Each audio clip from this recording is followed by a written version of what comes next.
So let's talk about number 10, the final short problem in chapter 5 of your workbook. For number 10, okay, Silver Trading Company, as a buyer, purchased 1,000 units at 65 pesos each.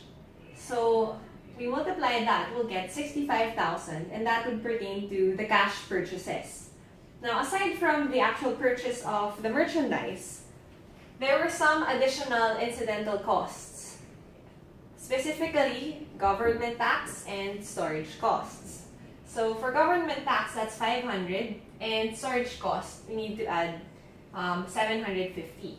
That will give you a total value of 66,250 pesos, and that's your total goods available for sale.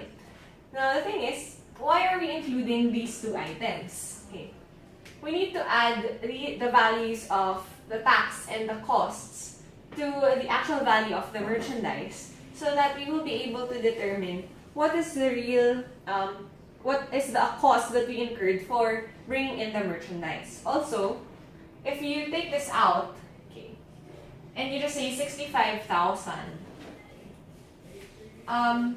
the reality here is if you aren't able to pay for the storage cost and the government tax, then you won't even have the 65,000 worth of merchandise in your store. So, we need to always consider incidental costs. Another example of incidental cost could be freight in. But in this problem, there was no mention of freight in. So, 66,250. This is your total goods available for sale. Now, if you want to get the cost per unit, meaning how much each item costs, then you can divide this 66,250 minus 1,000 units, then you'll get 66 pesos and 25 centavos.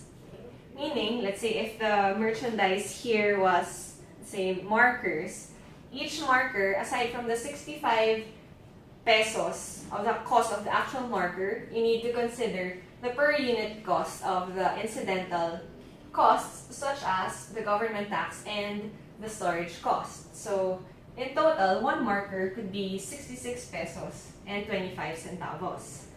Now we need to compute for the cost of goods sold. So we can actually use this formula here, sales minus COGS equals gross profit. For sales, this was given in the problem. That's simply number of units, 100 units were sold, times 80, which is the selling price. That will give you 8,000. For the cost of goods sold, okay, obviously, if we sold 100 units here, it means that the merchandise that we got rid of, or we've gotten rid of was 100 units. Okay. Now, instead of using the selling price, we will use the actual cost per unit that we've incurred. And in this case, this is the 66 pesos and 25 centavos. So 100 units times 66.25 will give you 6,625. So that's letter A, cost of goods sold. For gross profit, also known as gross margin, that's simply sales minus cost of goods sold, and you'll get gross profit. In this case, it's 875 pesos. So that's it. That's number 10. Thank you.